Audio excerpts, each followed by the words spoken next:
All right, we'll go ahead and get started. I'd like to welcome our 2022 the CJ Cup in South Carolina winner, Rory McIlroy, to the interview room, where you successfully defended your title here at the CJ Cup. World number 1, 23rd victory. What's going through your mind right now? Yeah, someone had told me on the Friday night of the Valero Texas Open when I missed the cut that I'd be world number 1 by October. I would have asked them what they were smoking because I would not have believed them. So, yeah, it's just been a wild 6 months. You know, I figured a few things out with my game, and I've just been on a really good run. Everything sort of feels like it's came together for me, and you know, today was just a continuation of how I've felt like I've been playing over these last few months, and you know, now it's all about going forward and trying to just keep this going. Yeah, but it's amazing. Yeah,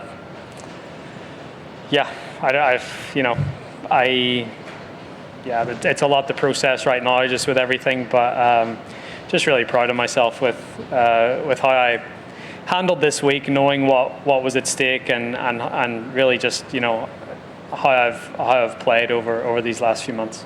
Awesome. With that, we'll open it up to questions. We'll go with Jeff Babineau.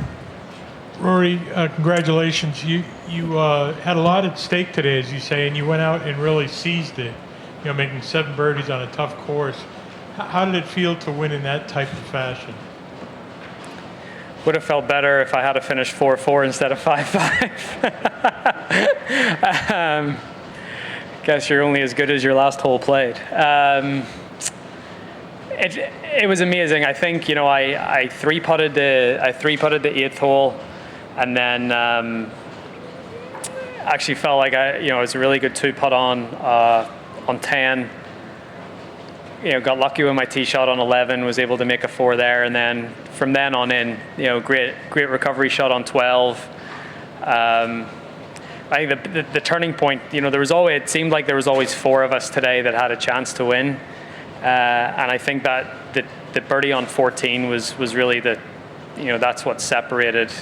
The birdie on 14 was big, and then you know, with me getting up and down out of the bunker on 15, and Kurt not, you know, 3-putting from driving the green, that was, you know, those 2 holes were huge today. So, but it felt. I knew I needed to go out there and shoot a good score. You know, I knew if I went out there and shot even par, it wasn't going to get it done. So, but I knew there was opportunities, right? There's the 3 par 5s and there's the 2 drivable par 4s. So, you know, you take care of those, and you sort of try to navigate the rest of the way. And if you play solidly enough, you know, hopefully that was going to be good enough, and ultimately it was. We'll go to Doug next. 14 club. What club was that on 14? 5-iron, like 227. Good shot. Thanks. 2 things. Was there any part of you that was sweating when that putt ran about 8 feet by on 18? Yeah. I said to myself I had a 3-shot cushion on 17 green, and I had that 10-footer for 12-footer for par. But I knew that it was still a really important putt, because all of a sudden, two ahead going up the last, you know, I bogey, Kurt birdies, all of a sudden you're in a playoff that you don't want to be in.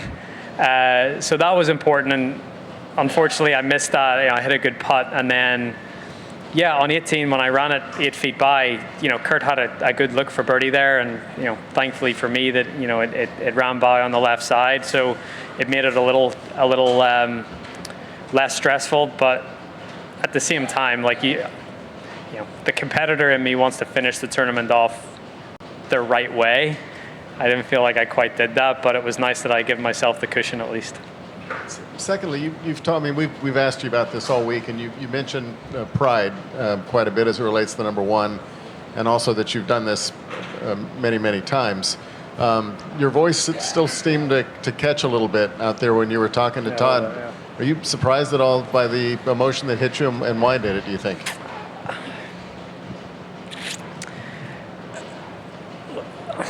You know, this tournament last year was the start of me trying to build myself back up to this point. You know, I had a really rough Ryder Cup. You know, I've talked about that at length. I think I was outside the top 10 in the world. You know, it's not a position that I'm used to being in.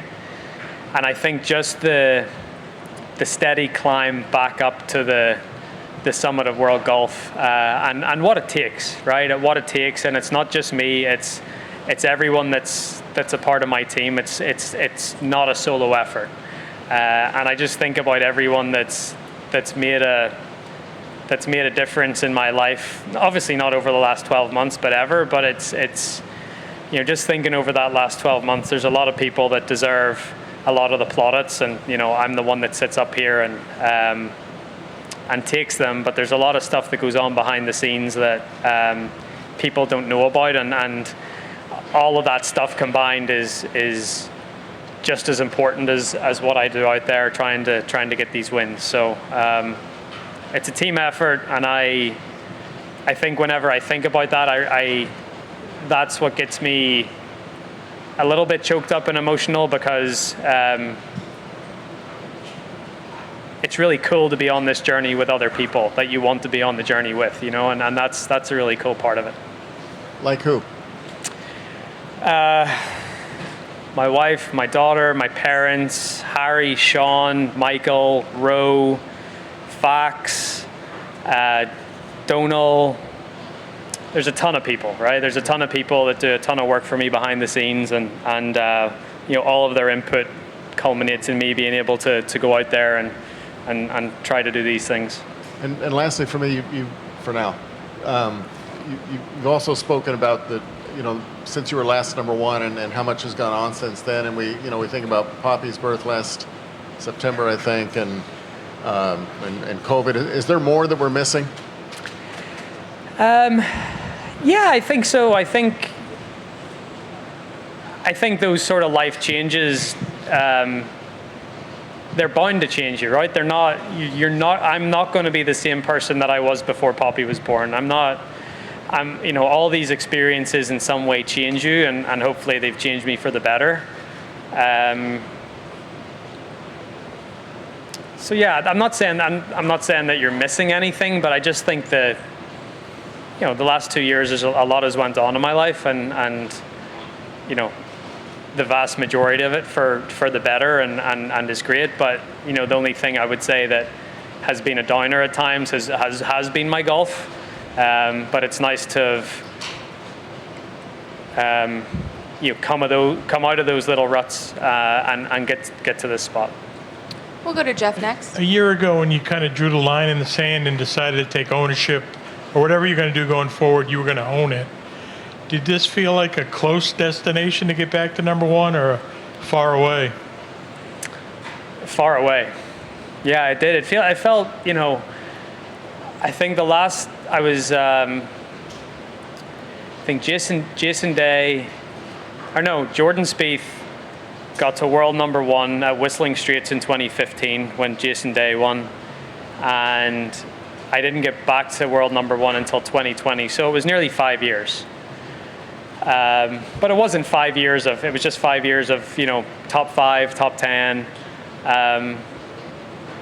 But it's important, right?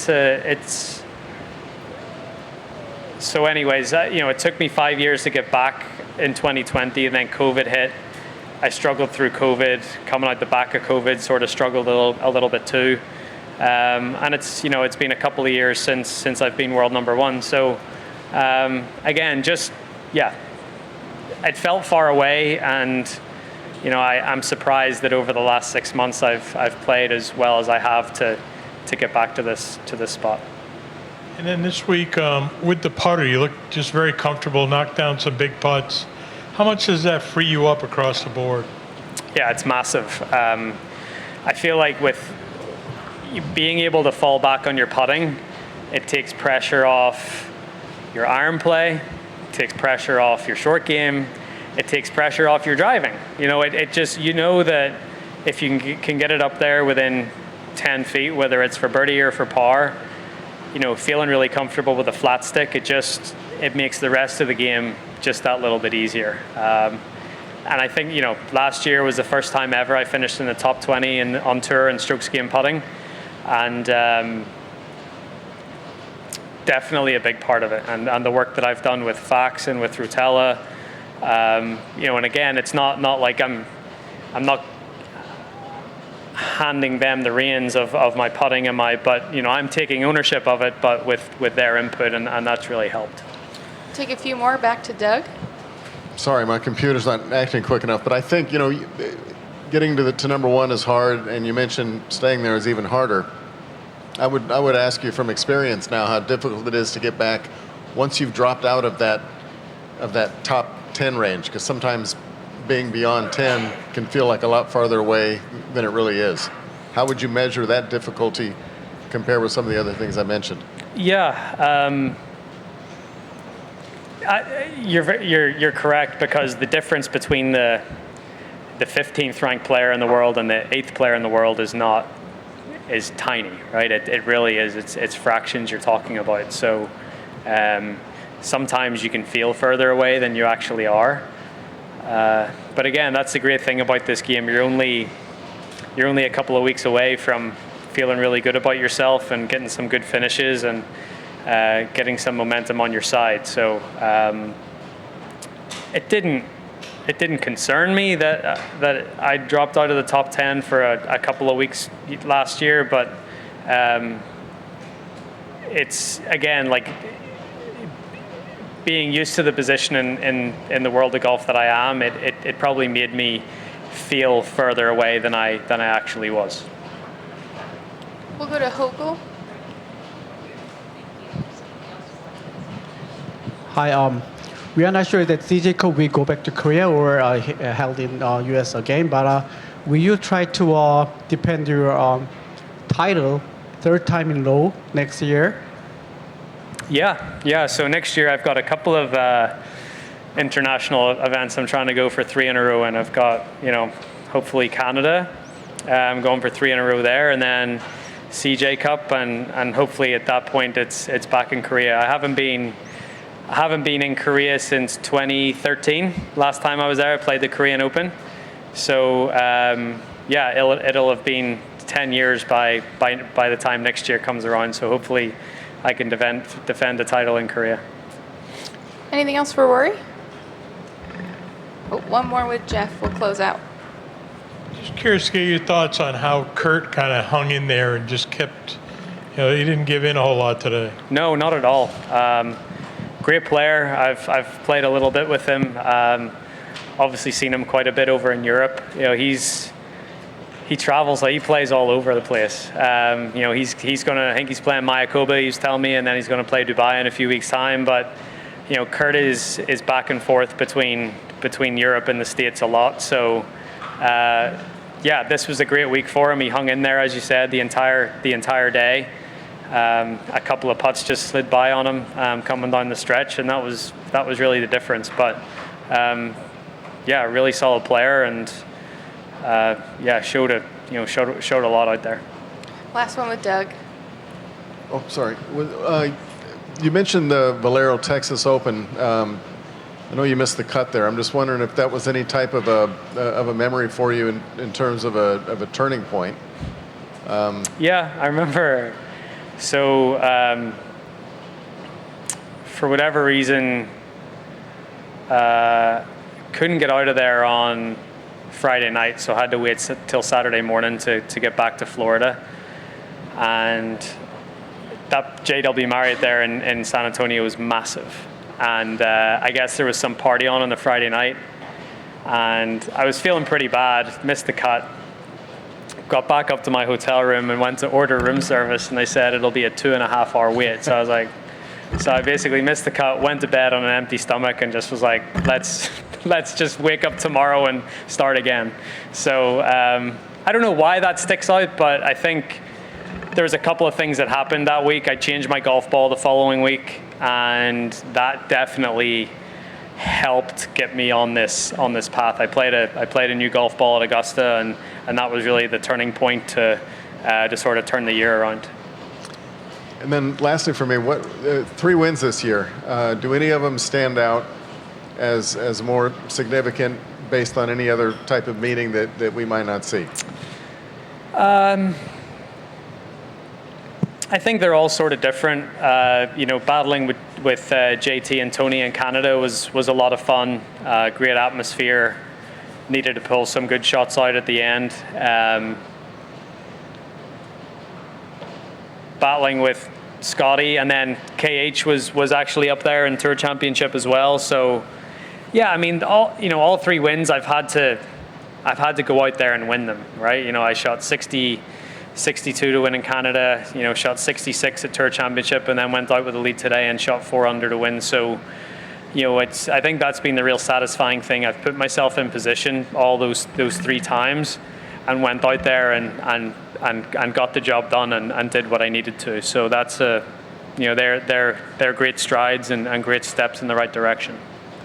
Appreciate the time as always. Congrats.